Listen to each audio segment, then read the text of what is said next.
Et bonjour, j'espère que vous allez bien et bienvenue, j'espère que vous allez bien surtout en ces temps troublés. Surtout en ces temps troublés où confinement, couvre-feu sont notre quotidien. Donc courage à tous, hein, courage à ceux qui bossent, courage à ceux qui sont confinés, courage à ceux qui doivent leur quotidiennement vivre avec tout ça. Eh bien aujourd'hui, on ne va pas jouer pour cette fois, on va discuter. Alors discutons, nous allons parler de jeux de rôle de manière générale et générique. Et on va aussi surtout s'intéresser au moteur qui touche beaucoup à nos parties live, qui sera le moteur de Pathfinder. Alors on présentera tout ça bien sûr sans aucun souci, vous ne serez pas perdus. Alors, premièrement, il est déjà bon de partir du bon pied, à savoir, qu'est-ce que le jeu de rôle finalement? Qu'est-ce que le jeu de rôle dans sa globalité? Pour ceux qui ne connaissent pas, qui ne connaîtraient pas, le jeu de rôle est une activité partagée par plusieurs personnes. Les joueurs se réunissent autour d'une table ou autour d'une table virtuelle pour incarner un personnage, jouer l'aventure du scénario qui sera conté par le maître du jeu, qui lui aura toute la ligne scénaristique, tous les monstres à placer, toutes les embûches que les joueurs devront surmonter. Ça se joue à coup de lancer de dés, différents types de dés, pouvant aller du D4 au D20 en passant par un D8, un D10.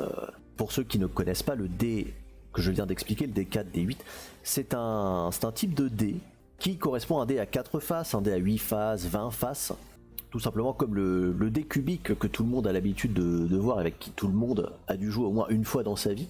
Et c'est avec ce type de dé que l'on va voir les résultats que notre personnage aura effectué sur certains et divers tests.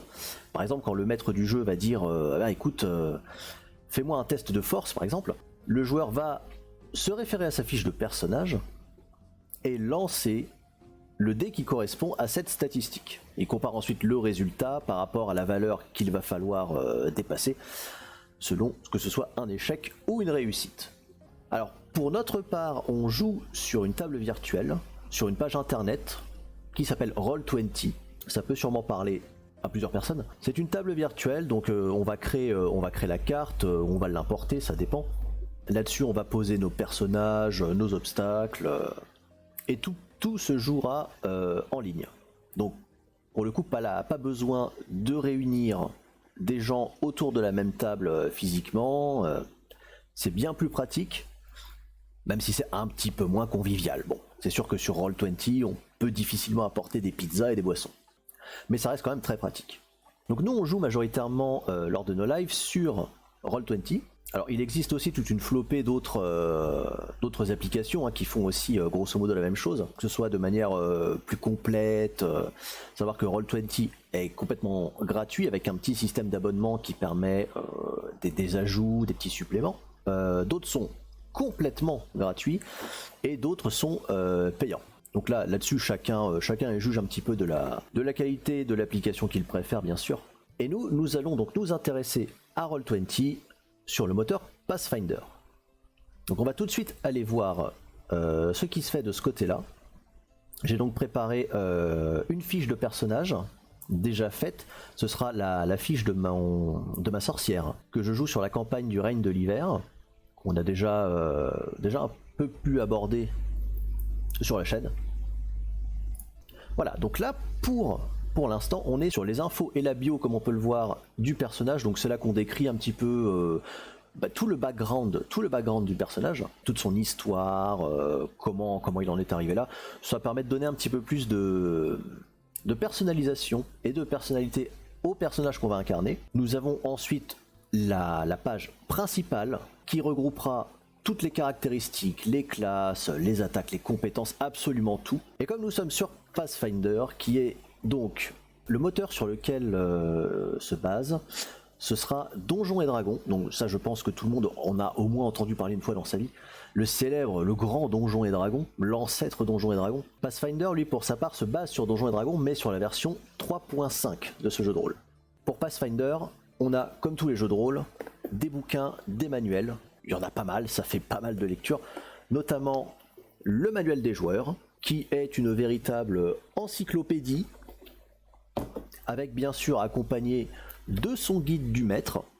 Ce sera un petit peu plus du côté du maître du jeu que se tournera ce bouquin, puisqu'il va lui indiquer à peu près comment arriver à diriger une partie, comment arriver à diriger les joueurs, et bien sûr on n'oublie pas le fameux bestiaire, le véritable compendium sur tout un tas de monstres prêts à être utilisés.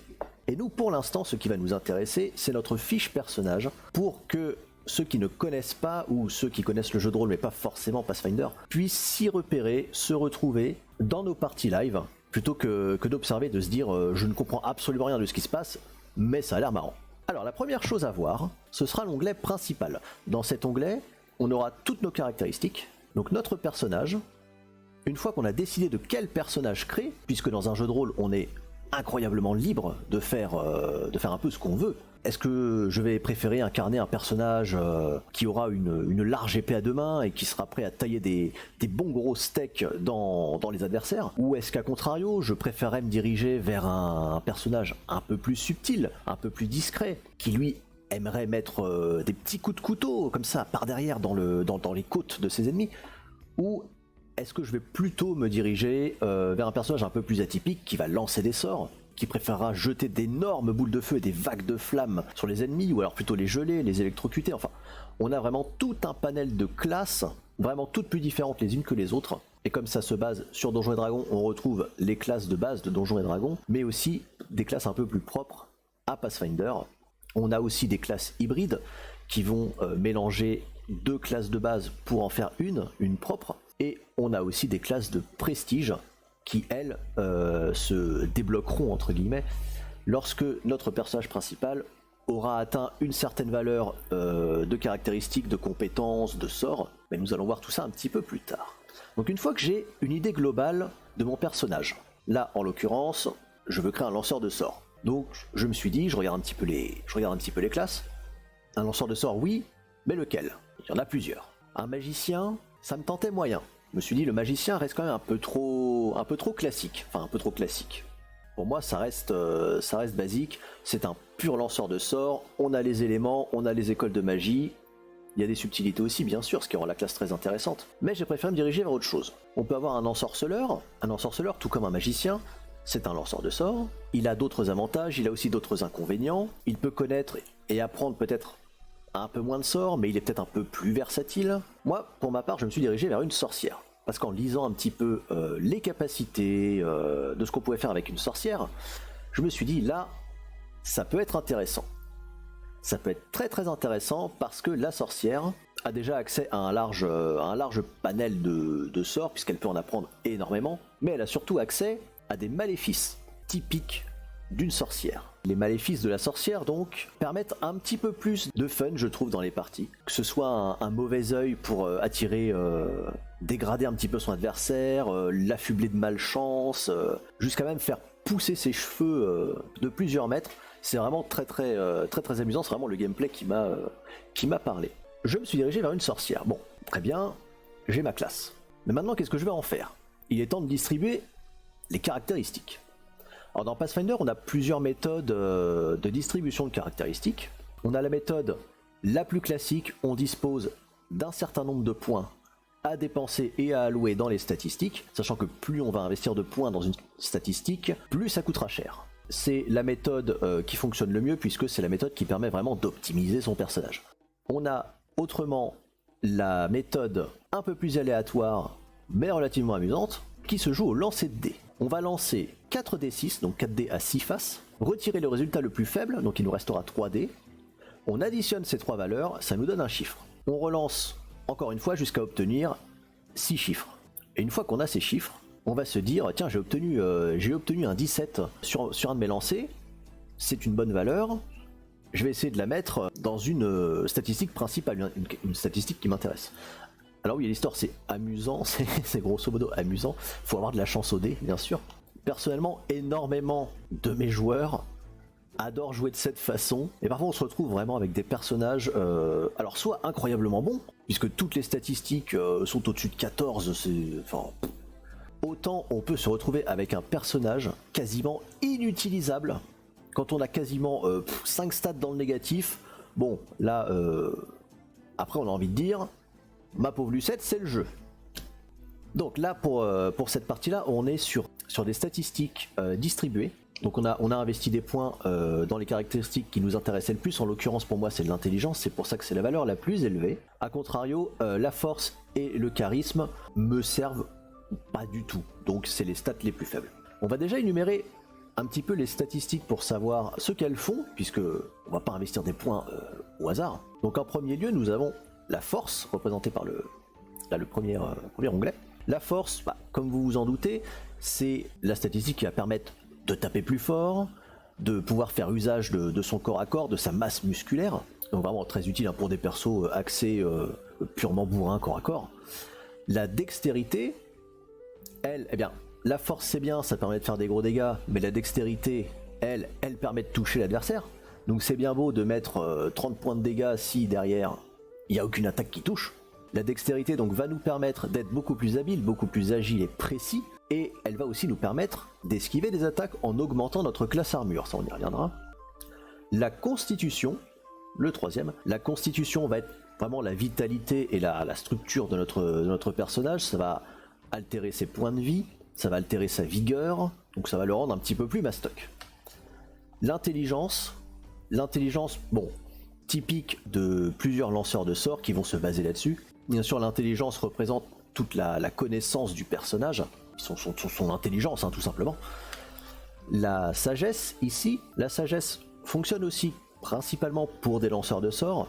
La sagesse va influer sur notre mental, sur la volonté du personnage, et sur sa façon de travailler, puisqu'on aura des professions. Et le charisme, quant à lui, va représenter le charisme, bien sûr. Ça va se baser sur la façon dont notre personnage va être perçu par les autres, la façon dont il va parler aux autres. C'est vraiment une statistique très très sociale. On jette un petit coup d'œil dans le manuel pour savoir à peu près quelle est la statistique principale de notre classe. On investit les points comme on le sent, de manière à optimiser ou à faire un personnage beaucoup plus atypique. Par exemple, si je veux une sorcière qui se base exclusivement sur la force, eh ben j'aurais mis tous les points en force. On sait jamais. Sur un malentendu, ça peut marcher. En dessous, nous avons les conditions et les états. Bon, là, c'est typiquement, on est dans le jeu, les états.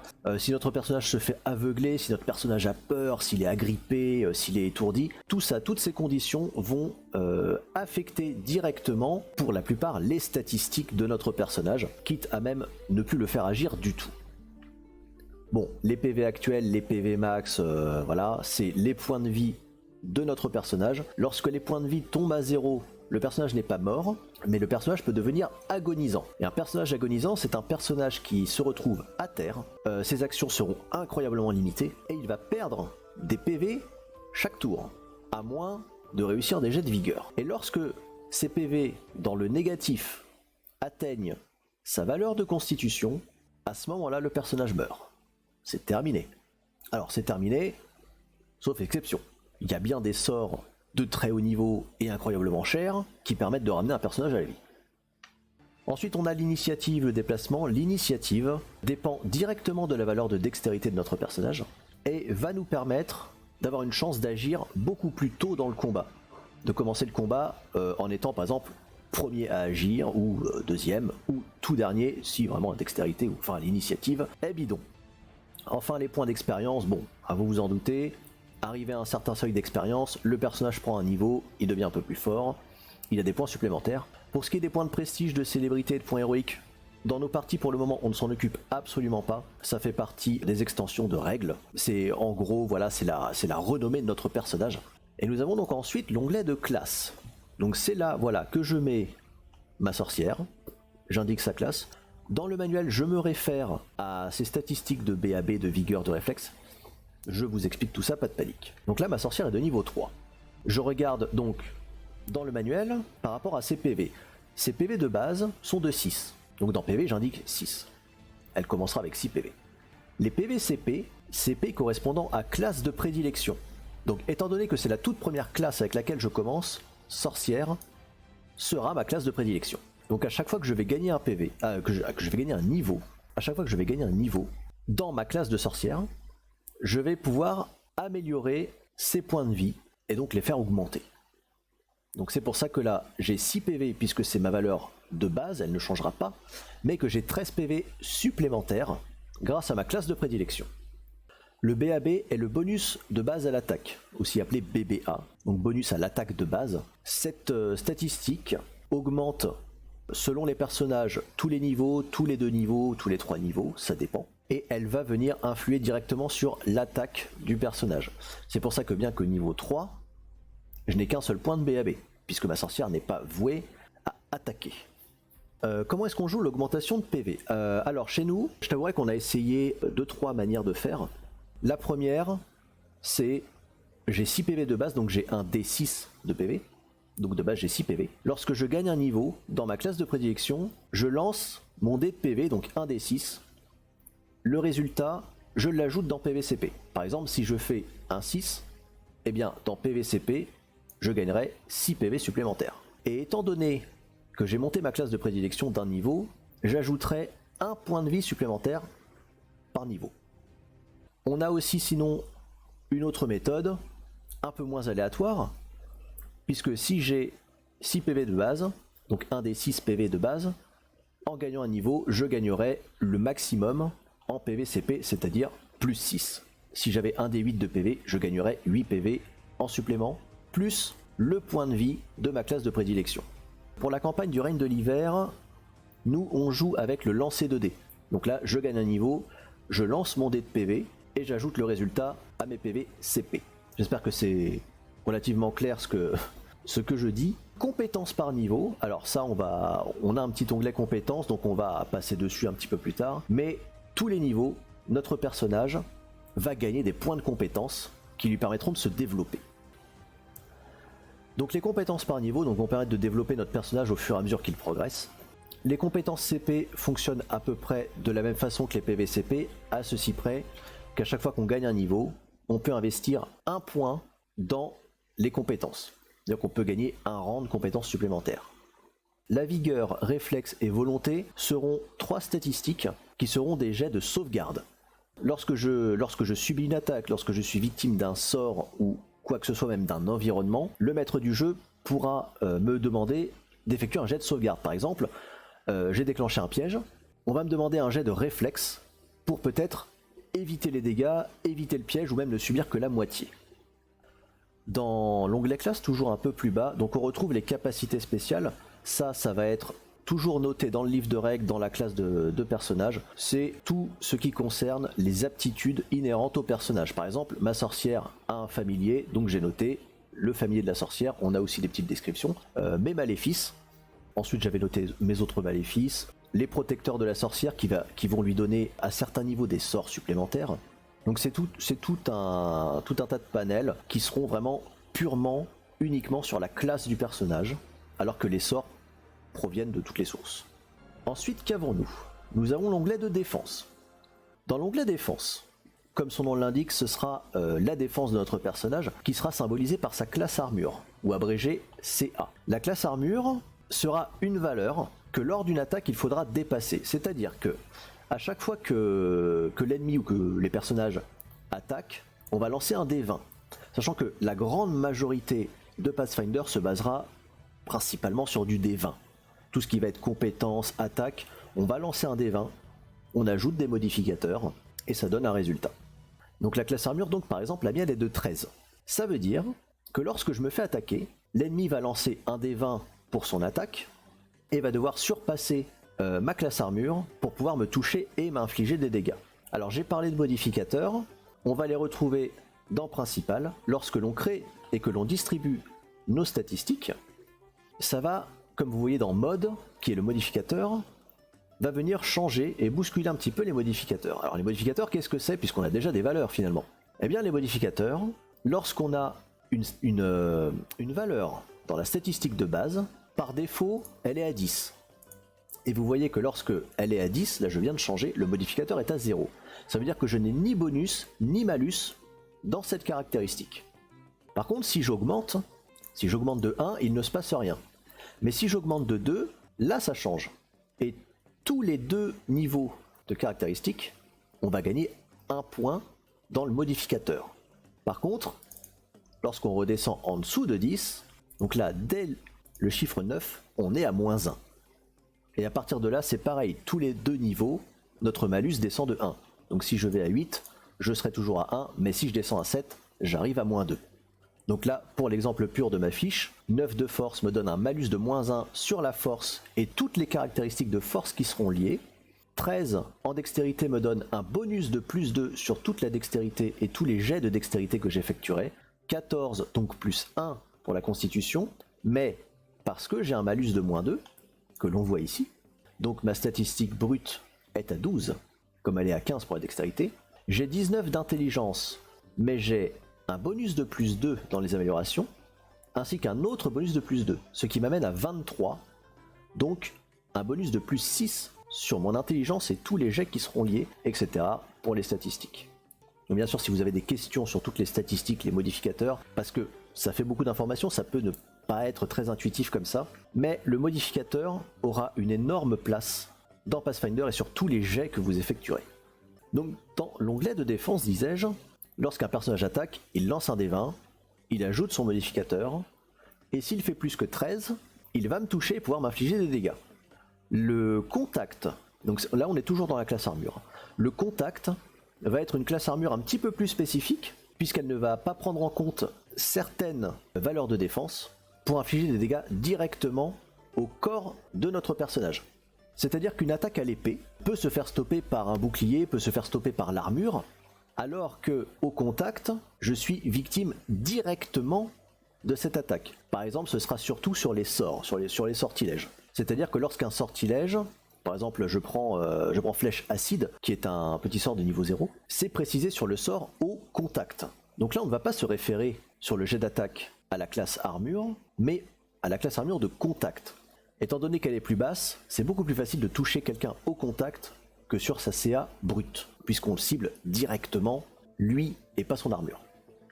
Pris au dépourvu, c'est lorsque le personnage se fait surprendre et qu'il n'a pas vraiment le temps de réagir. Par exemple, vous arrivez dans le dos d'un ennemi, vous lui mettez un coup de rapière entre les côtes, il ne le sent pas venir, donc il sera forcément pris au dépourvu, donc il n'aura pas du tout de bonus à son esquive, parce qu'il ne sent pas du tout venir l'attaque.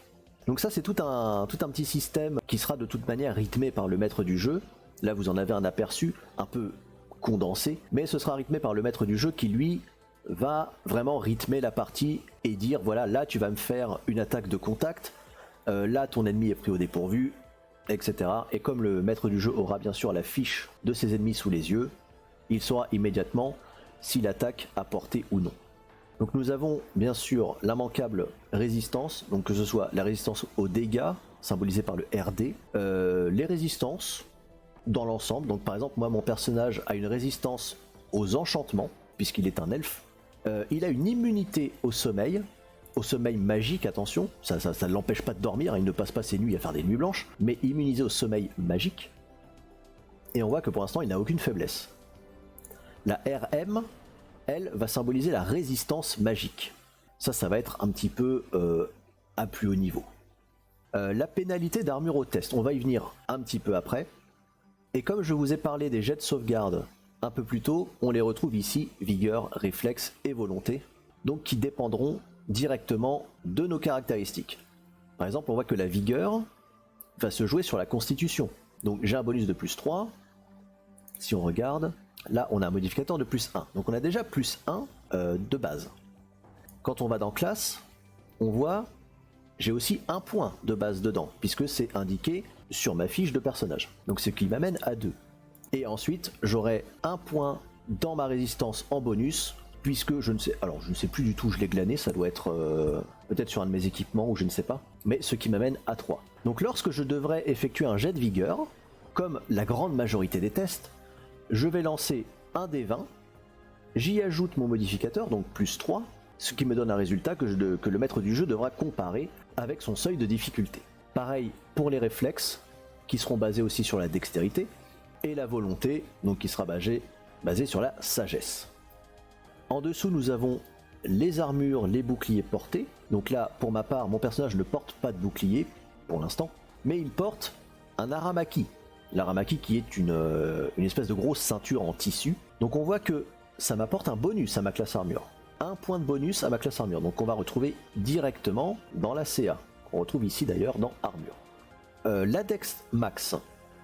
La Dex Max, c'est la dextérité maximum à laquelle votre modificateur peut monter si vous portez cette armure. Donc là, en l'occurrence, je n'ai aucun malus sur la dextérité puisque c'est une armure très légère.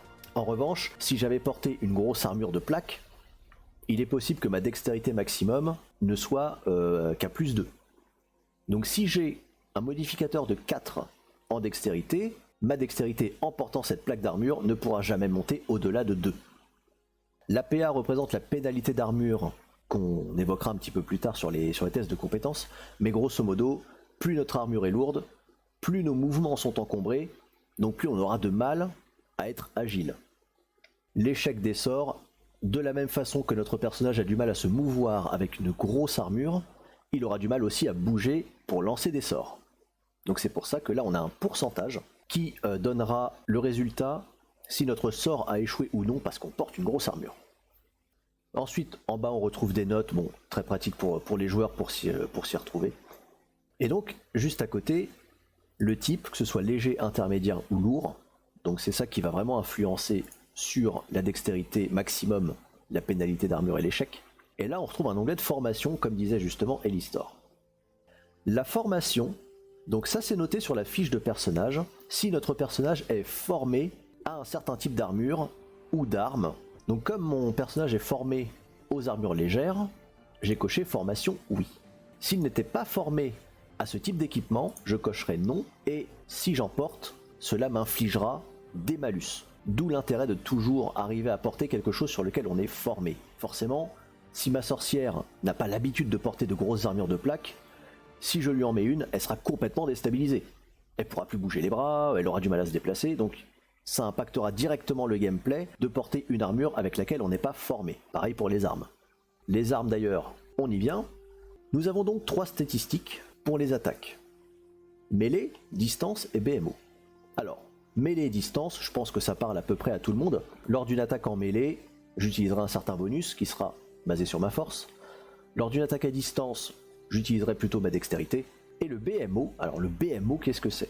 Le BMO, c'est le bonus de manœuvre offensive.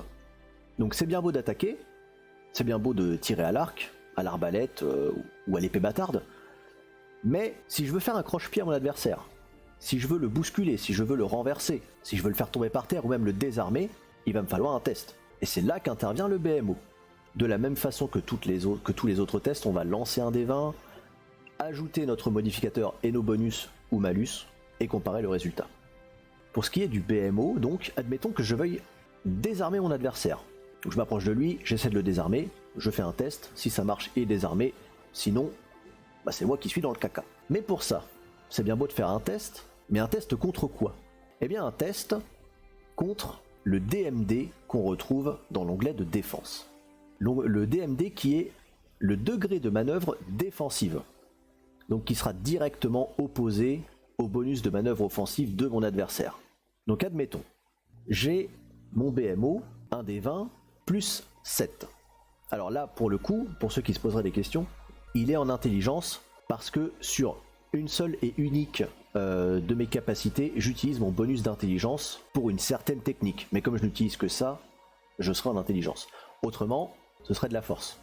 Donc j'effectue mon test pour le désarmer. Admettons, je fais 11, plus 7, 18. Je le compare au DMD de mon adversaire. Donc en l'occurrence, si je me prends moi, je serai à 12. Donc 18 étant bien supérieur à 12, ma manœuvre fonctionne. J'arrive à désarmer mon adversaire.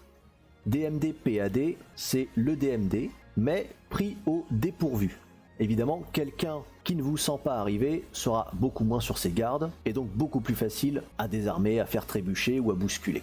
Là encore une fois, dans un jeu de rôle, vous pouvez faire énormément d'actions. Vous pouvez pratiquement faire ce qui vous passe par la tête, tant que les dés décident du résultat. Ensuite, on a les immanquables notes, des notes sur les attaques en mêlée, à distance, les manœuvres, etc. Donc ça, c'est aussi pour s'y repérer. Et donc là, on va avoir les attaques que notre personnage dispose. Donc là, je vois que mon personnage est équipé d'une arbalète légère. Très bien, je note arbalète légère. Ensuite, je vais me référer au tableau des armes pour voir les statistiques de cette arme. Donc en l'occurrence, bon, modificateur d'attaque pour l'instant il sera toujours à 0. Je n'ai aucun modificateur d'attaque. Le type de l'attaque, mêlée, distance, BMO, bon, en l'occurrence, c'est une arbalète, c'est à distance. Le bonus s'applique directement par rapport à ma dextérité, donc plus 3. Les dégâts de l'arme symbolisés par un jet de dés, donc 1 D8, puisque c'est marqué sur la fiche de l'arbalète. Donc si j'arrive à toucher, je lancerai 1 D8, ce qui donnera les dégâts. Et enfin la caractéristique de dégâts, là c'est basé sur des caractéristiques, ça peut être la force, la dextérité, l'intelligence, la sagesse. En l'occurrence, une arbalète n'a besoin d'aucune caractéristique de dégâts, puisqu'elle est complètement mécanique. C'est-à-dire que je prends mon arbalète, je vise, j'appuie sur la gâchette, le carreau part absolument tout seul. Il n'y a rien qui modifie sa force d'impact ou sa vélocité. Donc, aucune caractéristique de dégâts. A savoir que principalement les caractéristiques de dégâts se basent sur la force, c'est moyen que ma sorcière puisse tabler sur la force, étant donné qu'elle a des malus. Le crit, eh bien c'est le seuil de critique de l'arme. Dans la très grande majorité des cas,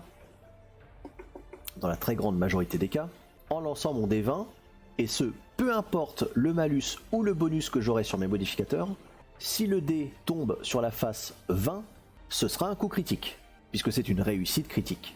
A l'inverse, s'il tombe sur le 1, c'est un échec critique. Et j'insiste bien sur le fait que si le dé tombe sur la face, hors modificateur, par exemple si j'ai un modificateur de plus 3 et que je tombe sur 17, ce qui m'amène à 20, ça n'est pas un échec, ce n'est pas une réussite critique. J'ai juste fait un 20. Il faut vraiment que le dé tombe sur le 20 ou sur le 1 pour déclencher un critique. Donc si je tombe sur un 20 naturel, je peux obtenir un critique. Mais pour obtenir un coup critique, il faut de nouveau relancer le dé pour à nouveau surpasser la classe armure de notre adversaire pour enfin arriver à faire un coup critique. Donc en résumé, j'attaque. Je lance un dé 20 pour mon attaque pour savoir si je touche. Je fais 20, coup de chance, j'ai l'opportunité de faire un coup critique. Donc je relance mon dé. Je fais 12, j'ai 13 de CA, manque de chance, ce n'est juste qu'une attaque normale. Le coup touche quand même. Mais dans le cas où j'aurais fait plus, par exemple un 15, là ça veut dire que mon coup critique est confirmé et je vais maximiser les dégâts. Donc on regarde. Multiplicateur x2. Donc si j'obtiens un coup critique confirmé, mes dégâts seront multipliés par 2. Tout simplement. La portée de l'attaque, ça ce sera vraiment purement dans les parties, hein, la portée de l'attaque, le facteur de portée. Donc si je suis trop loin, je ne peux pas attaquer, ou alors je peux toujours essayer, mais avec certains malus selon les classes. Le type de dégâts, donc P pour perforant, puisque c'est un carreau, ça peut jouer sur certaines résistances des ennemis. Le poids, puisque notre personnage peut être encombré, il ne peut pas porter l'univers sur ses épaules. Les munitions, puisque ce sont des carreaux d'arbalète. Et la formation qu'on retrouve aussi et que l'on a déjà évoquée dans les armures. En l'occurrence, je suis formé. Si je ne l'étais pas, regardez bien le bonus dans attaque. Il tombe à -1. Donc, si je ne suis pas formé au port d'une arme que j'essaye d'utiliser, j'ai un malus de -4. En l'occurrence, je suis formé, je gagne un bonus de +4. Ensuite, nous avons donc là, si je veux attaquer en mêlée, parce qu'attaquer à distance, voilà, c'est bien, mais attaquer en mêlée. Donc là, ma sorcière, à part des dagues, n'est pas vraiment formée à beaucoup d'armes blanches. Donc pour ça, je peux avoir recours à mes poings, à mes mains nues. Donc là, cette fois, on est sur un type mêlée, je n'ai pas de bonus. C'est normal, je manque de force. Mes dégâts ne seront que d'un D4, donc si j'arrive à toucher, je lance un D4. Voilà, ça fait pas beaucoup de dégâts. C'est une caractéristique de force, puisque c'est moi-même qui vais avoir l'impulsion de mon poing sur la mâchoire de mon ennemi, mais comme mon personnage est relativement frêle, c'est pas très rentable. Donc j'aurai un malus de -1, puisque c'est basé sur ma force. Le critique, toujours à 20, multiplicateur x2, ça on a vu, ce sont des dégâts contondants, puisque voilà, ça transperce pas. Il est bien sûr formé au maniement de ses mains, ce serait complètement stupide sinon. Mais voilà, donc pour un bref résumé sur l'attaque, le nom de l'arme, son type et son bonus d'attaque. Pour ces 3 éléments, je lance, si je décide d'attaquer, je lance un dé 20. J'ajoute le bonus ici d'attaque. Si mon score actuel surpasse la classe armure de mon adversaire, ça veut dire que je le touche. Dès lors que je le touche, je vais lancer donc mon dé de dégâts. Donc en l'occurrence ici un dé 8 par exemple. Je lance mon dé 8, hop, ça tombe sur un 6. Ça voudra donc dire que je lui ai fait 6 de dégâts. Bien sûr, après vient s'appliquer à cela les résistances, etc. Mais ça, pour l'instant, on va pas s'en occuper. Donc je lui fais des dégâts. À ces dégâts viennent s'ajouter le bonus de dégâts par rapport à la caractéristique de dégâts qu'on a coché. Si c'est une arbalète, je ferai les dégâts bruts puisque je n'ai pas de caractéristique. Si c'était avec mes dégâts à main nue, j'aurais -1. Donc si je fais 2, -1, je tombe à 1 point de dégâts. En sachant bien sûr que aucun dégât ne peut descendre en dessous de 1. Ce serait parfaitement ridicule. Donc même si je fais 1 sur mon attaque à main nue, malgré mon malus de -1, je ferai quand même 1 point de dégâts. Parce que bon, on a quand même réussi à toucher, ce serait bête de ne pas faire de dégâts derrière. Qu'en est-il maintenant des compétences? Donc là on a toutes les compétences que notre personnage peut posséder, tous les tests hors combat, ou même en combat d'ailleurs, qu'il peut faire. Donc par chance c'est trié par ordre alphabétique. Il y en a tout plein. Donc ça va de l'acrobatie à l'art de la magie, les bluffs, les connaissances, pouvoir se déguiser, se mettre un petit peu plus furtif, nager, utiliser des professions, voilà. Sur Roll20, nous avons des cases à cocher ou non. Dans votre dossier de personnage, donc dans le manuel, vous regardez votre personnage, ce sera indiqué quelles compétences il possède au début. Donc ces compétences-là seront cochées et ce seront des compétences complètement innées à votre personnage. C'est-à-dire que de base, il sait comment ça marche. Par exemple, moi, ma sorcière, forcément, est formée à l'art de la magie. Elle est aussi formée à l'artisanat. Elle est formée à certaines connaissances. Elle sait utiliser les premiers secours. Elle peut intimider ses adversaires et à utiliser des objets magiques. Mais c'est pas parce qu'une compétence n'est pas innée à votre personnage qu'elle est inutilisable. Par exemple, n'importe qui peut tenter d'intimider son adversaire. C'est pas bien compliqué, il suffit de faire une grimace, de grogner un peu fort et voilà, avec un peu de chance ça marche. Par contre, certaines compétences possèdent, je ne sais pas si on va bien le voir, une astérisque juste avant son nom. Cet astérisque veut dire que même si notre compétence n'est pas cochée, si elle n'est pas innée à notre personnage, on peut quand même l'utiliser.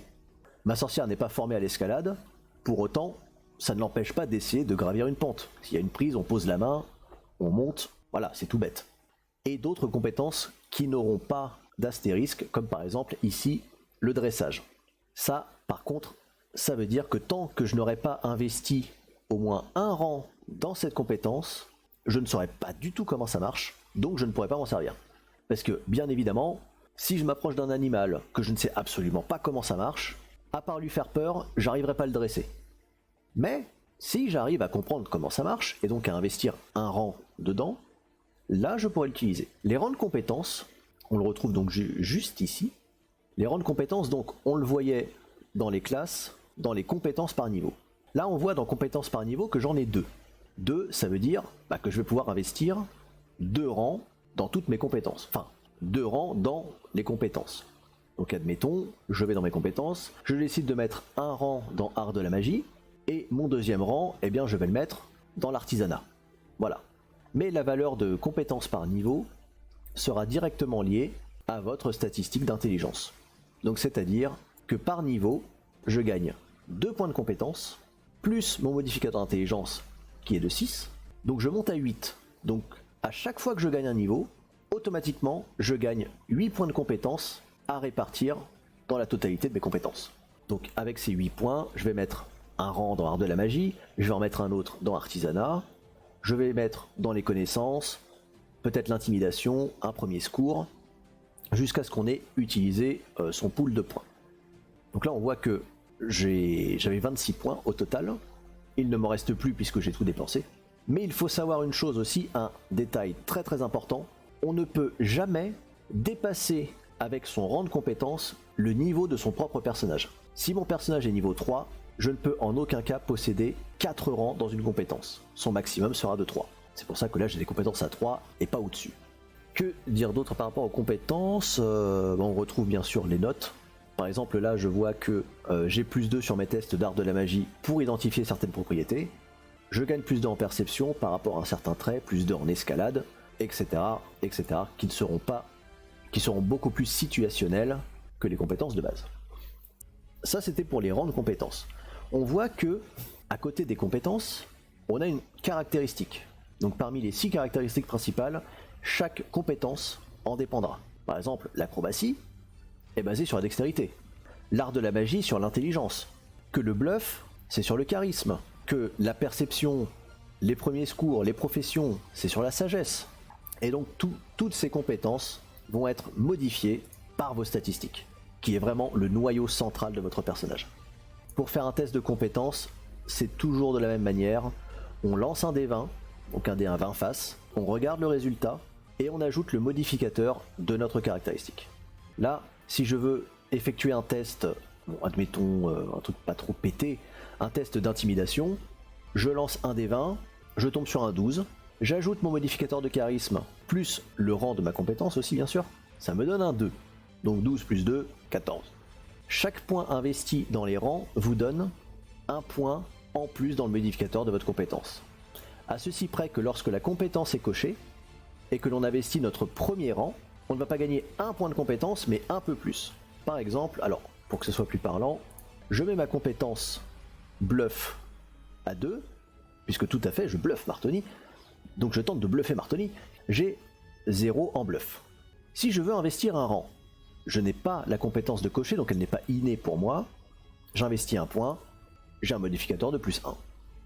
Tout simplement, puisque j'ai un rang. Maintenant, si cette compétence était innée pour moi, donc je la coche, et que j'investis mon tout premier rang, ça ne marche que pour le premier et pas sur les suivants, je ne vais pas gagner un point, je vais en gagner 4. Là je peux investir plus de rangs, mais comme vous le voyez, ça passe à 5, j'en investis un de plus, ça passe à 6. Ça n'est valable uniquement que pour le premier rang de compétences. Et bien sûr, c'est aussi valable pour tous les malus et les bonus. Là, si je mets mon charisme brut, je suis à -2. Je coche bluff, si c'est inné pour mon personnage. J'investis son premier rang, on est à 2. J'étais à -2, j'ai gagné +4, je suis à 2. Donc tous les modificateurs de vos caractéristiques vont venir vraiment impacter tout le gameplay de votre personnage. La totalité. Bon, ce sera peut-être un petit peu long de faire tout le tour des compétences, mais sachez qu'à chaque fois que vous souhaitez faire quelque chose, les compétences sont là pour ça. Que ce soit en dehors ou dans les combats. D'ailleurs, dans les combats, parlons-en un petit peu brièvement. Je suis en combat, donc si je suis au corps à corps, j'attaque avec mon arme blanche. Très bien. Si le personnage est à distance, j'attaque avec mon arme à distance. Là, c'est la notion la plus basique. Après, bien sûr, le gameplay, si je peux parler de gameplay, est un peu plus poussé dans le sens où, lors d'un combat, on peut très bien ne pas attaquer et faire des actions beaucoup plus complexes. Donc j'ai parlé de désarmement, de bousculade, donc tout ce qui se réfère au BMO, au bonus de manœuvre offensive. Mais on peut tout à fait utiliser certaines compétences en plein combat. Par exemple, le bluff. On peut tenter de feinter son adversaire. C'est d'ailleurs une mécanique décrite dans le livre de règles. Si je veux feinter mon adversaire, je fais un test de bluff. Le maître du jeu m'indique le seuil de difficulté à dépasser avec ce chiffre. Et si je parviens à le bluffer, mon ennemi est feinté, et pour la totalité du tour, du round, il aura un malus sur sa classe armure. C'est un peu comme s'il serait pris au dépourvu finalement. L'intimidation, je peux hurler tellement fort sur mon adversaire qu'il en perde ses moyens, c'est tout à fait possible. Je peux faire des tests d'acrobatie pour tenter d'esquiver certaines situations d'attaque, etc., etc. Bien sûr, il y a des compétences qu'on ne va pas forcément utiliser en plein combat, comme l'artisanat. Hein, on va pas lui dire 2 minutes, s'il te plaît, je prépare une potion. Ensuite, bien, toutes les compétences seront utilisées hors combat, lors d'exploration, pendant la visite d'un village. Par exemple, beaucoup de personnes vont jeter un jet de diplomatie en entrant dans un village inconnu. Personne ne vous connaît, vous cherchez des renseignements, vous cherchez quelque chose, quelqu'un. Ce sera, dans la grande majorité des cas, un jet de diplomatie. Bref, voilà un petit peu le tour des compétences. On va passer aux dons. Le personnage, lors de sa création, possédera systématiquement un don. Et à certains paliers de niveau, il va gagner des dons supplémentaires. Donc les dons viendront étoffer un peu plus notre personnage. Alors, les dons sont incroyablement vastes. Il y en a énormément. Je vais pas pouvoir vous les lister. Alors, je sais pas si je retrouverai la page, mais grosso modo, c'est énorme. Il y a beaucoup de dons. Je retrouve même pas la page en plus. Voilà, la page la voilà. Alors, pour vous faire un peu marrer, le tableau des dons. Alors, vous ne verrez pas parce que c'est un petit peu petit, mais sur cette double page, il y a un tableau. Dans ce tableau, il y a les dons listés avec leurs effets. Eh bien, ça nous fait une double page,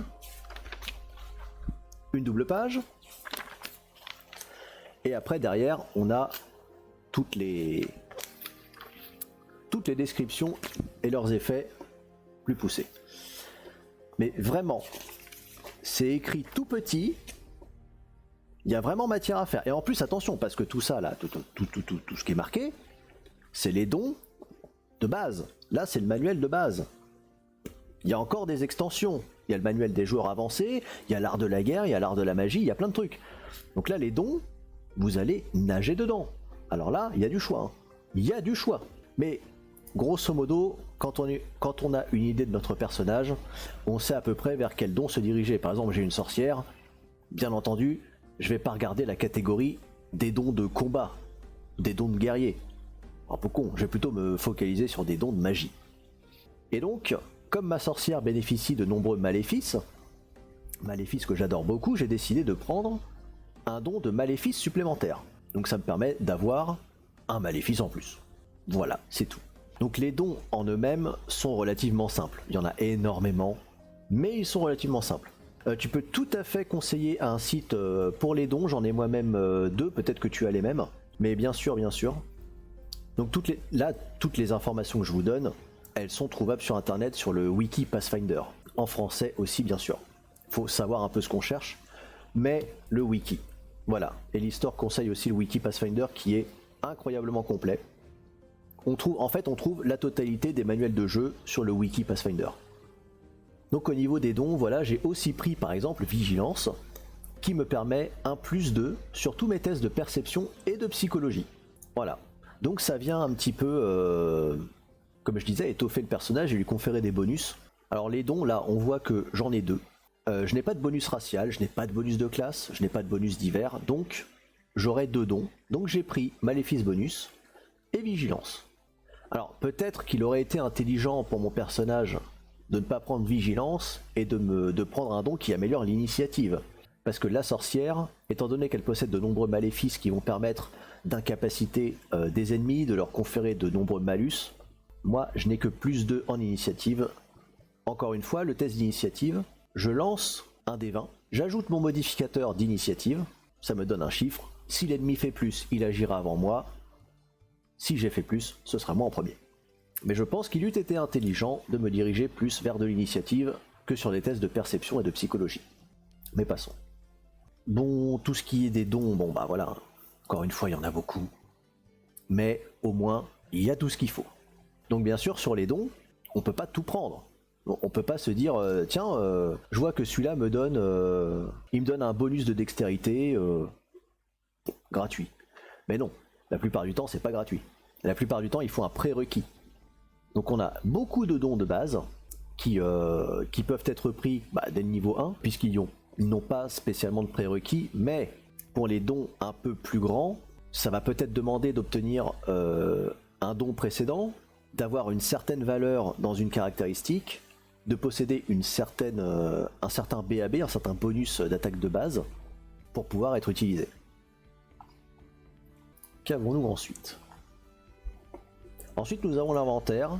Bon, le sac à dos de notre personnage, tout simplement. On a son argent. On a les objets magiques qu'il porte. Donc que ce soit sur toutes les parties de son corps, ceinture, corps, torse, des lunettes, des bottes, des gants, tout. Et ensuite, l'inventaire pur. Donc tout ce que notre personnage transporte. Donc je transporte énormément de saloperies. Tout plein de petites saloperies, mais tout plein de saloperies quand même. Voilà, bon. J'ai une carte, j'ai une bourse, j'ai un diamant, j'ai un portefeuille. Alors est-ce que j'ai toujours... Je dois toujours avoir... Voilà, dans une de mes fioles, j'ai une fée de l'hiver morte. Ça ne me sert à rien. Mais je l'ai.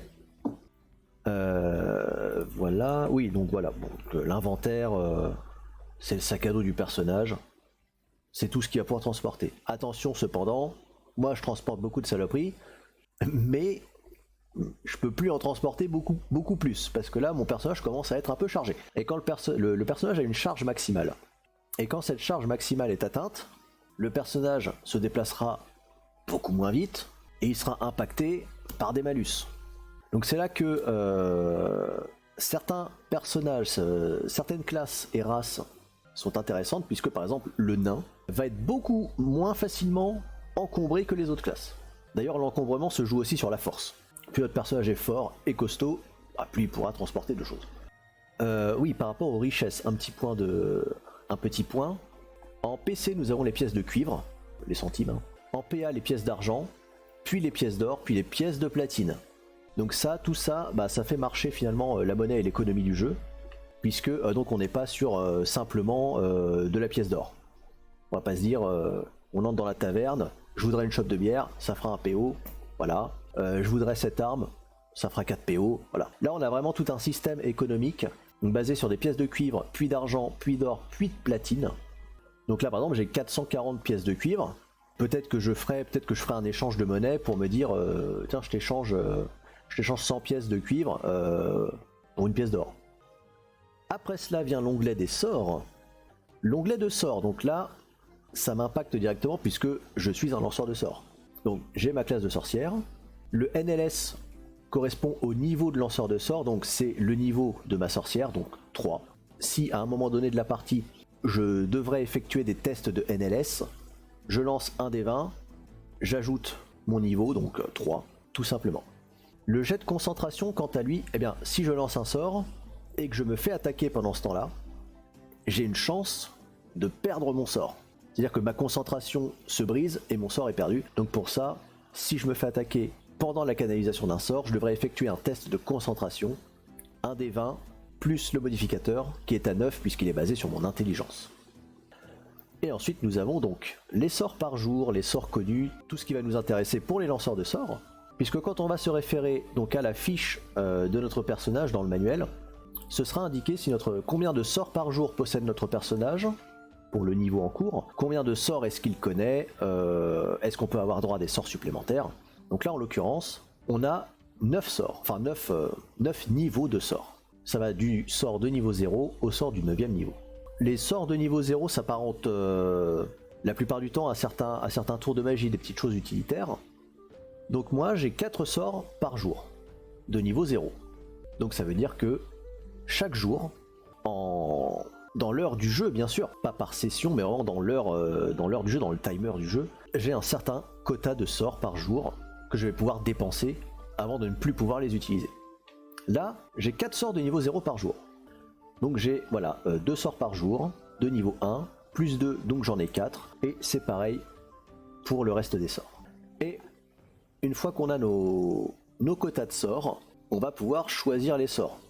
Donc encore une fois, dans le manuel et sur la feuille de personnage trouvable sur internet, on a tout un panel de sorts dont notre classe va dépendre. C'est-à-dire qu'en tant que sorcière, je n'aurai pas forcément accès à des sorts de prêtre ou à des sorts d'ensorceleur. Donc j'aurai tout un panel de sorts spécifiques à ma sorcière. Donc là on voit qu'en sort de niveau 0, j'en ai quelques-uns. Donc j'ai lumière, résistance, stabilisation, assistance divine. Tous ces sorts sont trouvables dans le répertoire du manuel, sur internet. Donc il suffit juste de remplir la case correspondante au sort, le nom, bien sûr, si le sort est préparé, à quelle école il appartient. L'école, ça peut sembler un peu anodin, mais ça va se révéler très important, puisqu'il y a certaines créatures qui seront peut-être plus sensibles à une école de magie qu'à une autre, ou à l'inverse plus résistants. Le temps d'incantation, là c'est marqué une action simple, mais je reviendrai surtout sur les rounds et les tours de jeu, mais grosso modo une action simple, c'est immédiat. Le modificateur de DD. Alors le DD, je l'avais vaguement survolé en parlant de seuil de difficulté. Et le seuil de difficulté, c'est le DD, qui sera indiqué comme degré de difficulté. C'est le seuil à dépasser lors d'un lancer de dés pour pouvoir réussir. Qu'a-t-on ensuite? Les composants. Donc les composants VG, qu'est-ce que c'est?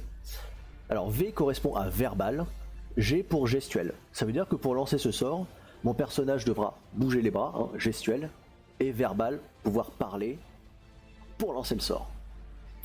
S'il est privé d'une de ces deux composantes, ou même d'une seule composante, le personnage ne pourra pas lancer le sort. Si par un quelconque moyen mon personnage est privé de parole, je ne pourrai pas lancer le sort. La portée, là c'est contact, donc ça veut dire qu'il faut que j'appose mes mains sur la cible pour que le sort se déclenche. D'ailleurs, on retrouve à côté cible ou zone créature touchée. Si je touche la créature, le sort l'affecte. La durée, donc combien de temps dure le sort, donc là en l'occurrence c'est jusqu'à utilisation. Est-ce que la cible a droit à un jet de sauvegarde? Visiblement oui, puisque le jet de sauvegarde volonté va venir annuler l'effet, et s'il possède une résistance à la magie. Donc qu'est-ce qu'on voit sur assistance divine, puisqu'on a sa description? On voit que le sort fournit à la créature une assistance divine momentanée, se traduisant par un bonus d'aptitude de +1 sur un jet d'attaque, un jet de sauvegarde ou un test de compétence. La cible doit choisir d'utiliser ou non son bonus avant de jeter le dé. Donc voilà, donc là ça veut dire que si j'arrive à apposer, je lance mon sort, si en lançant mon sort j'appose mes mains sur ma cible, il bénéficiera au choix d'un bonus de +1 sur l'attaque, le jet de sauvegarde ou un test de compétence, jusqu'à ce qu'il l'utilise. Et on a voilà, tout un panel de sorts qui seront tous très utiles le long de l'aventure. C'est pas parce que vous voyez par exemple, on a un sort qui permet d'ouvrir une porte à distance, ou de faire un bruit un peu plus loin. On peut se dire, c'est marrant, je peux peut-être même troll un peu avec ça, mais ne sous-estimez pas ces sorts. Ensuite on passe au sort de niveau 1, et c'est là qu'on va peut-être vraiment pouvoir avoir accès à des sorts beaucoup plus agressifs. Par exemple en sort de niveau 1, j'ai instantanément pris soin léger, puisque dans notre groupe, il y a peu de personnes, en l'occurrence pratiquement que moi, mis à part le paladin, qui pouvons soigner les autres. Donc là encore une fois on retrouve toutes les informations, c'est un sort de contact, c'est de l'école de l'invocation guérison, une action simple, verbale, gestuelle. Une fois qu'on est un peu familiarisé avec tout ça, ça va très vite. Le plus long finalement, c'est de choisir les sorts qu'on veut. Et on a tout un panel de sorts qui vont de l'attaque au soutien, au malus, au bonus. Le choix est très très vaste et ne sera que limité par finalement les sorts globaux que peuvent choisir votre classe. Qu'est-ce qu'on a? Voilà, là par exemple, main brûlante, c'est un sort en cône. Donc cône, c'est un terme qu'on retrouve dans le manuel et qui va vous dire, voilà, ça fait telle taille, et grosso modo, ça touche tout le monde dans ce cône. Il n'y a pas que créature touchée. Là, on a un jet de réflexe dans le jet de sauvegarde, réflexe 1,5 dégâts. Ça veut dire que si ma cible est affectée par le sort et qu'elle réussit un jet de réflexe, les dégâts seront réduits de moitié. Et ensuite on peut passer au sort de niveau 2, puis 3, 4, 5. Et plus le niveau du sort est élevé, forcément, plus le sort sera important, violent ou puissant. Après les détails, là c'est vraiment tout le lore, le background de votre personnage, et la seule et unique chose qui va venir impacter la feuille de personnage dans cet onglet de détails, c'est la taille du personnage. En règle générale, le personnage que vous allez créer sera de taille moyenne.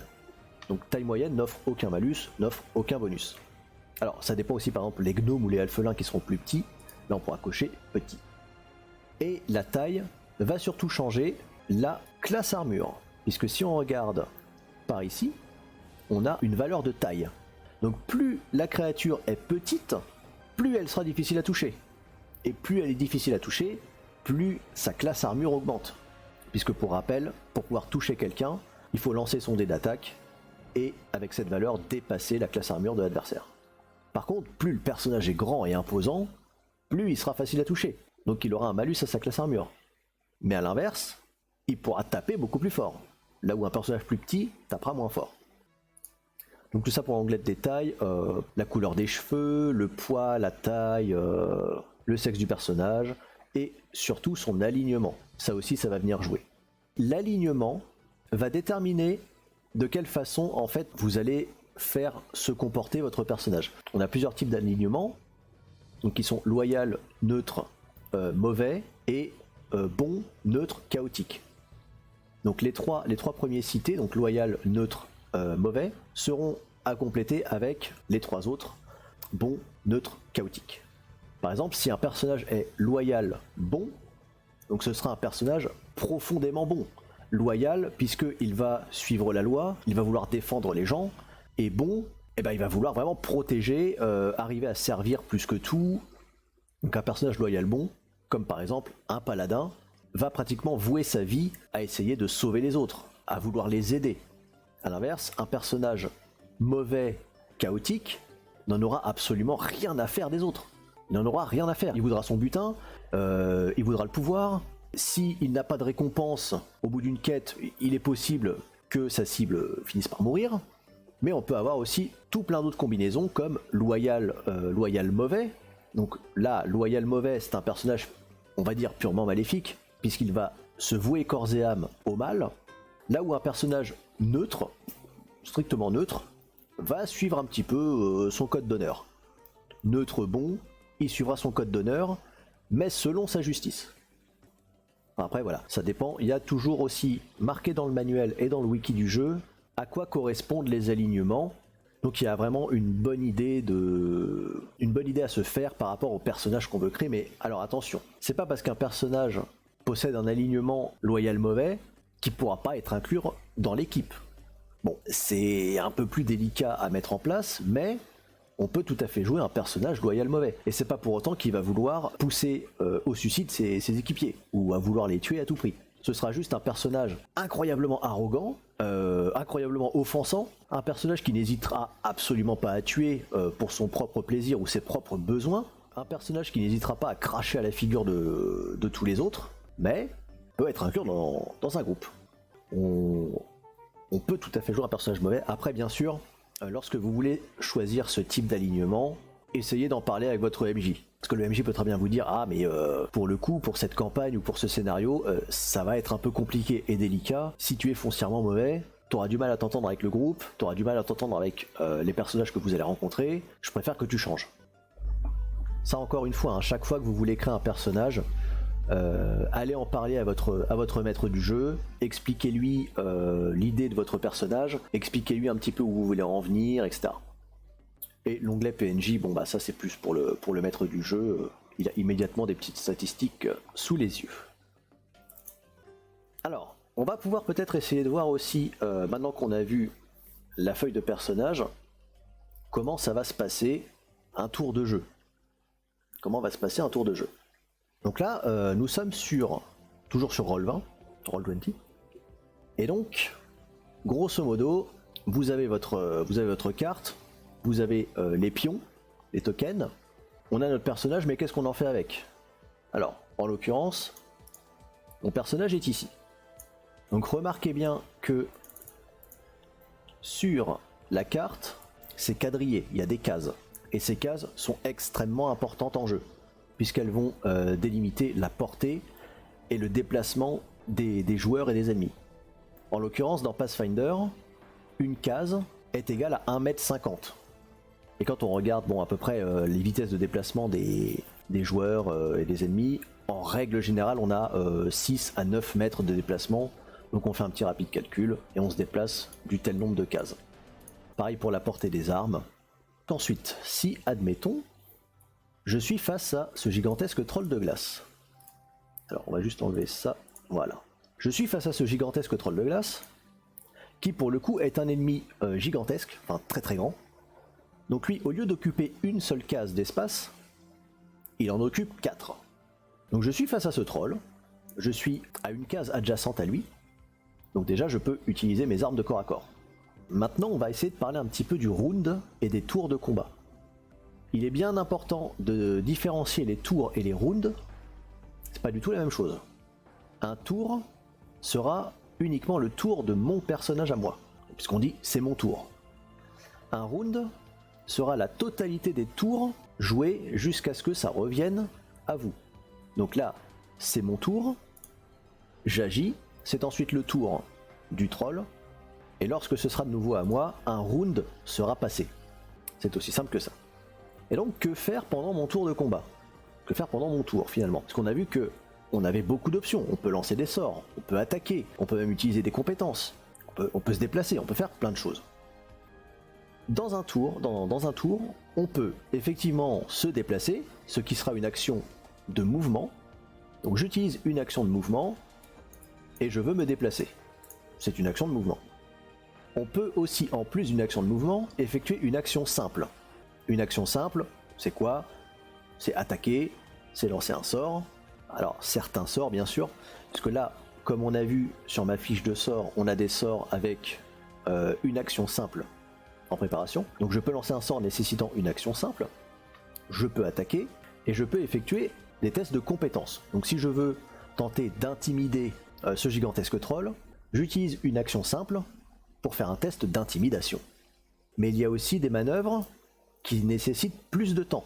Là, ce sont des actions complexes. Lorsqu'on effectue une action complexe, on ne peut plus effectuer d'action de mouvement ou d'action simple, puisque ça prend vraiment le tour entier à préparer. Par exemple, une action complexe que j'ai en tête là va être les attaques à outrance. Donc ça voilà, c'est d'autres termes, je vous bombarde un peu de termes, mais les attaques à outrance, ça va être des attaques successives. Donc les attaques successives sont activables, on va dire, qu'à partir d'un certain niveau d'attaque et d'un certain niveau de personnage. Par exemple, on prend le moine, qui lui est capable d'effectuer des attaques à outrance, assez tôt dans la partie. C'est-à-dire qu'il va mettre un coup de poing, il va enchaîner sur un deuxième. C'est une attaque à outrance. Comme, grosso modo, mettre un coup de poing, c'est une action simple, s'il en met deux, ça devient une action complexe, donc il ne pourra plus effectuer d'action de mouvement. Son tour est terminé. Que se passe-t-il si ce troll est beaucoup trop proche de moi? Je me dis, je suis une sorcière, il a une énorme masse, à mon avis, je crains un peu pour ma vie quand même. Donc que se passe-t-il dans ce cas-là? Je vais me reculer, et je vais l'attaquer à distance, ou avec mes sorts, je serai beaucoup plus en sécurité. Donc je souhaite me reculer, hop, par exemple, voilà, 2-3 cases. Et ensuite je souhaite attaquer. Seulement, l'ennemi, qui est adjacent à moi, ne va pas me laisser partir comme ça. Il va tenter de me taper dessus gratuitement, de façon complètement gratuite. Ça s'appelle une attaque d'opportunité. Si je quitte sa case adjacente, il a l'opportunité de me mettre une claque, et je vois pas pourquoi il le ferait pas. Donc il a le droit à une attaque complètement gratuite, hors de son tour de jeu. C'est pour ça qu'il faut faire extrêmement attention quand on va vouloir se déplacer. On ne peut pas se permettre de fuir aussi facilement un combat. Alors bien sûr, la petite subtilité, on peut se déplacer et tenter d'éviter une attaque d'opportunité. Pour ça, il y a grosso modo deux méthodes. La première méthode nécessite une action de mouvement qui est un pas de placement. Un pas de placement, donc une action de mouvement, va limiter votre mouvement à 1,50 m. Donc à une case finalement. Et pour ça, comme vous n'avez qu'une seule case de déplacement, avec ce pas de placement, l'ennemi par contre ne pourra pas utiliser d'attaque d'opportunité. Mais en contrepartie, vous n'allez pas bien loin. Donc le pas de placement permet d'éviter les attaques d'opportunité. Pour éviter aussi une attaque d'opportunité si on souhaite se déplacer beaucoup plus loin qu'1,50 m, parce qu'on serait toujours en danger, on peut toujours se déplacer à la moitié de sa vitesse de base. Donc si en l'occurrence je devais me déplacer de 6 cases, je ne m'en déplace que de 3, et j'effectue un test de compétence acrobatie pour tenter d'éviter ces attaques. Encore une fois, il faut que le jet d'acrobatie se réussisse. Sinon, non seulement on va pas bien loin, mais en plus on se prend une énorme claque. Donc ça, ce sont les actions qu'on peut relativement faire dans un tour de jeu. Une action simple pour attaquer, pour lancer un sort, pour utiliser un test de compétence. On a ensuite l'action de mouvement pour se déplacer majoritairement, encore une fois majoritairement, et une action complexe pour faire des actions qui seraient beaucoup trop longues qu'une action simple ou qu'une action de mouvement. Le manuel de base vous indique quelles actions sont possibles de faire avec quelles actions. Le wiki Pathfinder aussi le dit. Donc là-dessus encore, c'est aussi au MJ d'arriver à rythmer la partie. Que dire d'autre? Oui, en action complexe, on a aussi l'immanquable coup de grâce, la fameuse mise à mort. Lorsque les points de vie d'un adversaire tombent à 0, comme on l'avait vu précédemment, il est en quelque sorte hors combat, il est à terre, et un ennemi à terre, il est beaucoup plus facile à toucher. Et en plus, il est sans défense. Donc pourquoi est-ce qu'on lui couperait pas la tête immédiatement? Il peut pas réagir, ce serait bête de le manquer. Et bien justement, le coup de grâce permet ceci, mais est une action complexe. Donc pour faire ça, il faudrait déjà qu'on soit au contact de notre adversaire. Si admettons notre troll de glace est effectivement à terre et agonisant, je suis à côté de lui, je vais pouvoir effectuer une manœuvre de coup de grâce, c'est-à-dire peut-être lever mon épée, l'attraper par les cheveux et lui planter mon épée dans la gorge. Mais ça peut ne pas le tuer en un coup, puisqu'encore une fois, c'est basé sur mon attaque et c'est basé sur mes dégâts. Le coup de grâce sera un coup qui touchera automatiquement, qui sera automatiquement un coup critique confirmé, et qui infligera automatiquement la valeur maximum du dé de dégâts. Si j'ai un dé 8 de dégâts, mon coup critique est un multiplicateur x2, je ferai forcément 8 de dégâts, x2, je ferai 16. Donc nous avons vraiment voilà, tout plein de choses à pouvoir faire en jeu, que ce soit en combat, hors combat, il y a toujours plein de choses à faire. Surtout pendant vos parties, n'hésitez pas à imaginer des choses, à essayer même d'inventer pourquoi pas des techniques de combat, puisque comme par exemple en technique de combat, on a la prise en tenaille. Un ennemi qui est encerclé sera beaucoup plus facile à toucher. Et dès l'instant où un personnage est encerclé, c'est-à-dire que lorsque deux personnages se tiennent de part et d'autre de lui, comme ici, les personnages attaquants auront plus 2 à leur jet d'attaque. C'est donc tout un tas de choses déjà que le maître du jeu pourra vous indiquer, tout un tas de choses que les manuels peuvent vous dire et que le wiki aussi peut vous informer. Ce qu'il faut retenir dans la globalité d'un tour de jeu, je peux me déplacer, je peux attaquer, je peux utiliser mes compétences. À partir de là, vous avez déjà une excellente base pour pouvoir mener un combat de la bonne façon. Après, bien sûr, c'est les dés qui décident. Dans la fiche de personnage, pour un bref résumé, les 6 caractéristiques principales qui vont modeler votre personnage, qui sera le noyau central. Là où les classes, sa défense, donc la classe armure, sa capacité à éviter les attaques, les jets de sauvegarde pour éviter des statuts qui seraient néfastes, l'onglet d'attaque pour attaquer. D'ailleurs, ce qui est très pratique aussi sur Roll20, c'est que lorsqu'il y a une icône de dé, comme par exemple là on le voit sur BMO ou même sur Arbalète légère, on voit un petit dé dessiné. Il suffit de cliquer dessus, l'application lance automatiquement les dés, fait automatiquement les calculs, ça va beaucoup plus vite. L'onglet de compétences, donc tout ce que notre personnage va pouvoir faire. Attention toujours, hein, je répète, on peut utiliser une compétence sans la petite astérisque, même si elle n'est pas cochée, mais dans le cas où elle n'y serait pas, il faut au moins investir un rang de compétences dedans pour pouvoir l'utiliser. Les dons ici listés, les sorts si vous en avez, le background de votre personnage, donc toujours bien sûr le plus important sera l'alignement et la taille. Les langues aussi, pareil, oui, j'ai pas parlé des langues, les langues que votre personnage peut parler, qui sera directement modifiée par son intelligence, c'est-à-dire que vous avez une langue supplémentaire pour chaque modificateur d'intelligence. En l'occurrence, mon intelligence est à 23, j'ai donc plus 6 en modificateur, j'ai donc accès à 6 langues en plus de mes langues de base.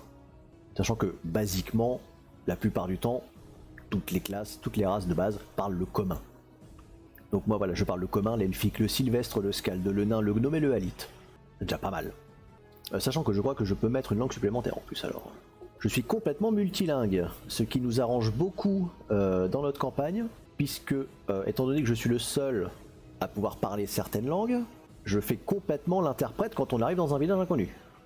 Pour un peu plus de background, bon voilà, la peau, son petit métier, ses origines, etc. Voilà. Je veux juste revenir sur l'onglet de classe, puisque comme vous voyez, il y a plusieurs emplacements. Je vais pas m'amuser à remettre à chaque fois sorcière, sorcière, sorcière. Une fois ça suffit. Le jeu permet de se multiclasser. C'est-à-dire que là, j'ai une classe de sorcière, qui est donc ma classe de prédilection, puisque c'est la première que j'ai prise. J'ai mis 3 niveaux dans ma classe de sorcière, donc ça veut dire que ma sorcière est niveau 3. Mais maintenant, admettons que, bon, lancer des sorts c'est rigolo, mais j'aimerais partir un peu plus contact, corps à corps, ou même pourquoi pas archer, ou je sais pas. Mais admettons, je me dis, une sorcière qui lance des sorts c'est amusant, mais est-ce que ce ne serait pas plus amusant d'avoir en plus une énorme épée et de fracasser le crâne des gens qui s'approchent un peu trop de moi? Est-ce que je ne serais pas aussi un barbare? C'est pas forcément conseillé, hein, mais dans l'idée, voilà. Donc si je le souhaite, au lieu de prendre un niveau lorsque j'aurai atteint mon expérience nécessaire, au lieu de faire monter ma sorcière niveau 4, je vais faire monter un barbare niveau 1. Je serai donc barbare niveau 1. Au lieu d'être niveau 4, je serai sorcière 3, barbare 1.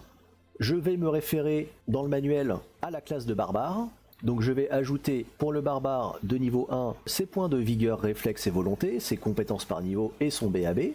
Par contre, ça ne changera absolument pas les statistiques que j'ai. Je garde les statistiques de base.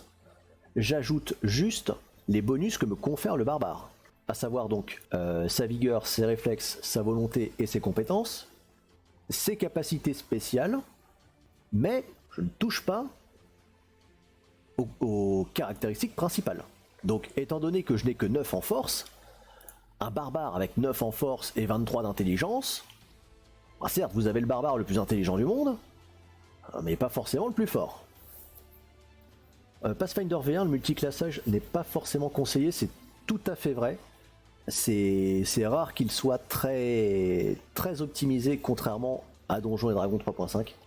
Le multiclassage est pas forcément une bonne idée. Après, voilà, si on veut tabler dans la grosse optimisation, on va peut-être partir sur autre chose, bien sûr.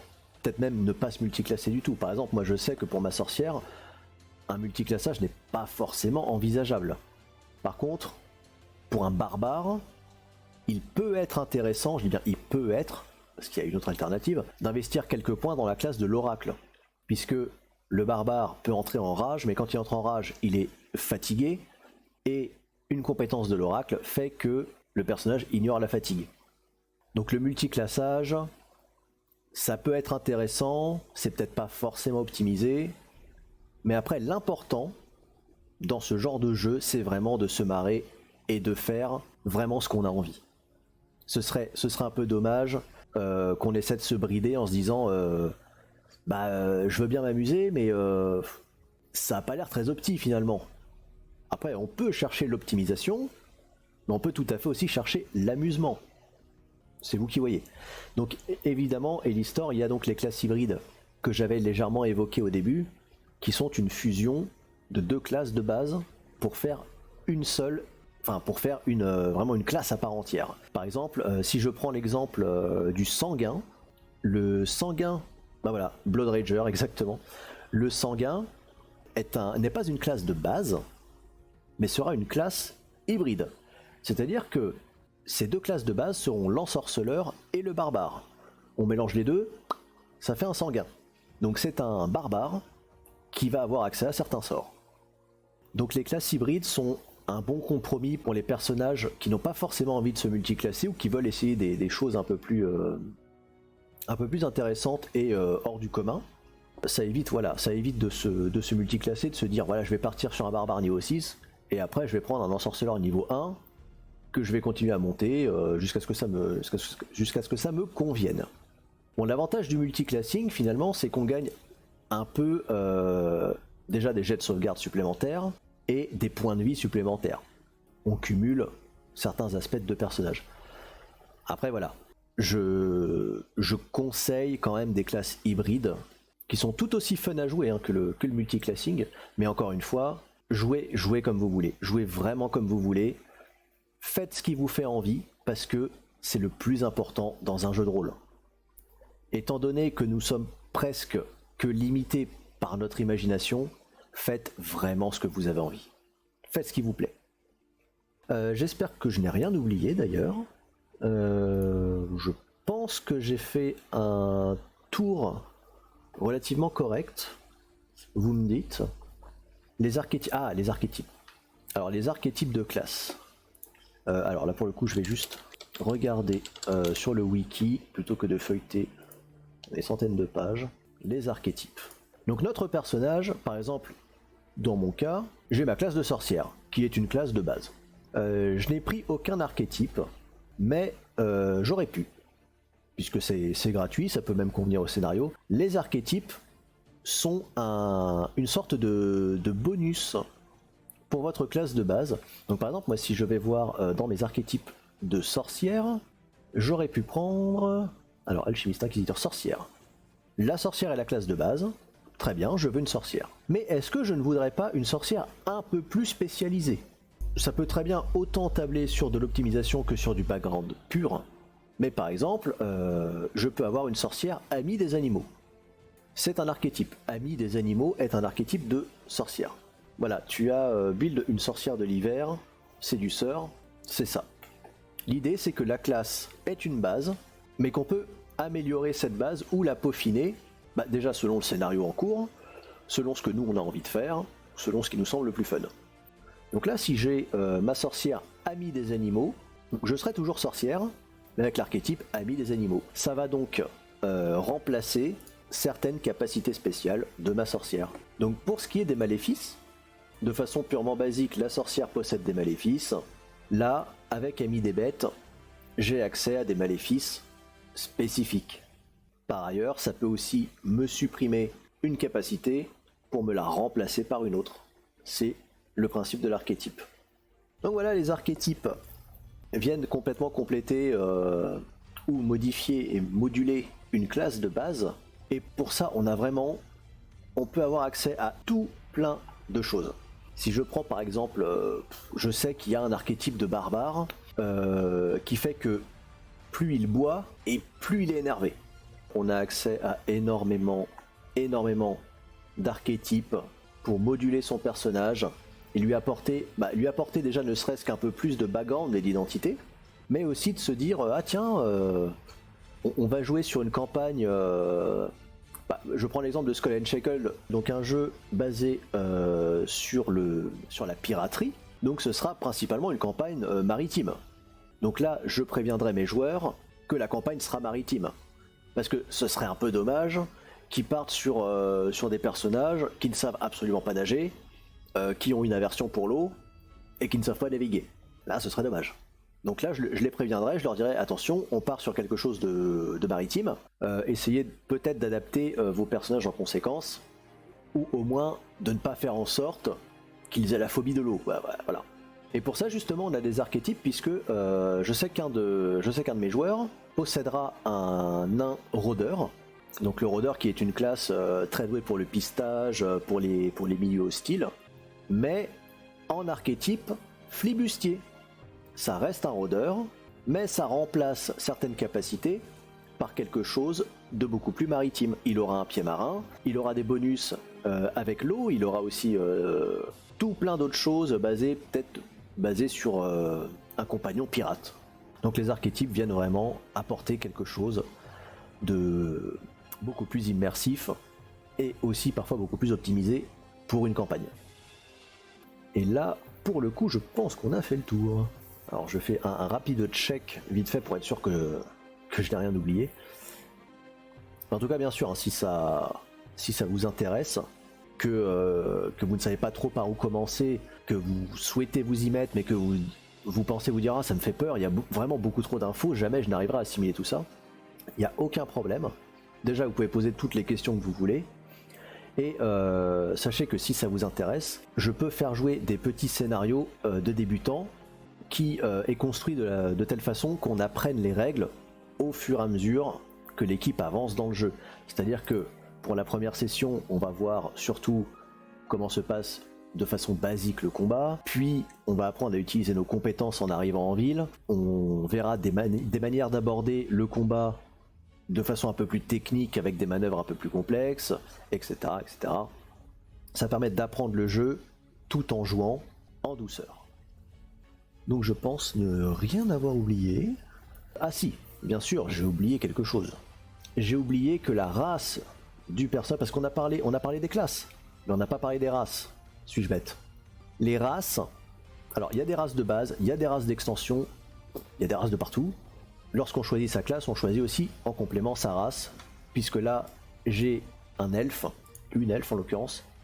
J'aurais pu prendre un humain, j'aurais pu prendre un nain, j'aurais même pu prendre comment ça s'appelle, un kitsune. Enfin, il y a énormément de races, et chaque race a ses propres bonus, puisque elle ne va pas seulement se contenter de background pour la race, on va aussi obtenir des bonus qui viennent directement influencer sur les 6 caractéristiques principales. Par exemple, un elfe sera peut-être un peu plus frêle, mais un peu plus agile. C'est là qu'on voit que mon -2 de constitution agit, mais que mon bonus de +2 en dextérité et en intelligence joue, puisque les elfes ont -2 de constitution, mais +2 à la dextérité et à l'intelligence. Et toutes les races possèdent leur propre modificateur de cette façon. Il y en aura qui seront beaucoup plus forts, beaucoup plus résistants, beaucoup plus agiles, beaucoup plus intelligents. Encore une fois, le manuel, le wiki Pathfinder, sur internet, tout est là.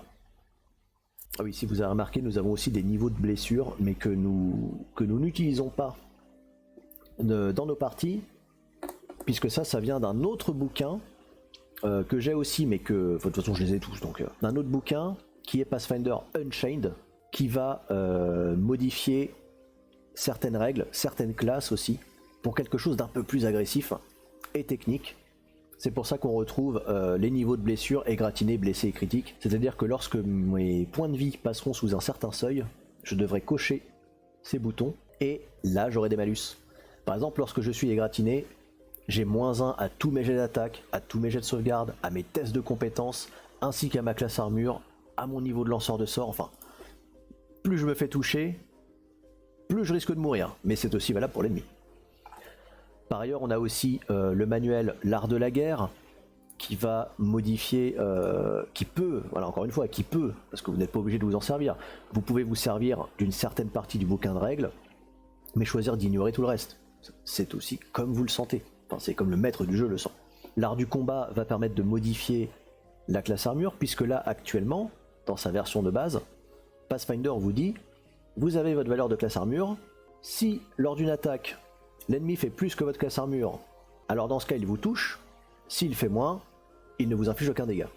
Là c'est vraiment du tout ou rien. L'art de la guerre permet une autre façon d'aborder le combat, qui est l'armure que vous portez permet de diminuer les dégâts reçus. Donc la classe armure va pouvoir agir comme une résistance aux dégâts. Donc voilà, on peut vraiment faire beaucoup de choses.